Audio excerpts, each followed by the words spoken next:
Diba? Outside the word, walang rapture, mga kapatid. I believe it all my heart. Okay, inside the door, what? Sabi dito ng Bible, mga kapatid, hindi na ako na ito. Most of my servants is already dead. Amen? Diba na ba na? Okay na. Now, therefore, ito kailangan ko sa destiny. Sa panahon natin, gagabano mo na, pero ang bride, nandito pa.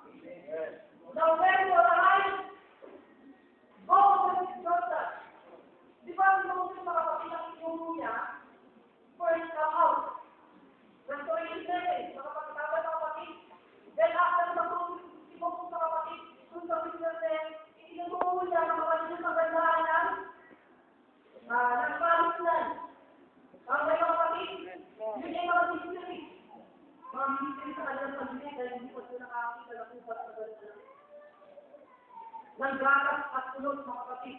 Kasi kanilang buhay ng mga Israelita, ang kanilang pinakain mga kapatid ay puro pagkain ng mga ang may kapatid, puro hirap ang kanilang ginagawa. Pero, nung dumating mo, meron siyang message. I-restore sila mga kapatid.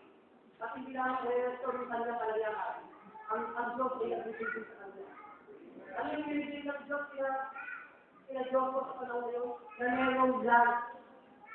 Merong vlog mga kapatid na alam ko na to. Marami na ako. Time out na po. So, salamat sa kami na sa order na yung kapatid. Salamat sa kami na mga kapatid.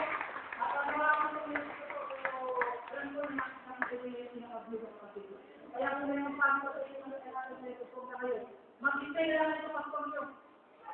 Diba? Mag-istay na lang ito pastor nyo mga kapatid, mga new church nyo, dahil ko na rin ang bawat pastor mga kapatid, ang bawat church, at I believe, ang Diyos meron din tayo sa atin sa huli pa lang. Kaya mag-istay na tayo sa pamilya na tayo sa message. God bless you all. God bless you.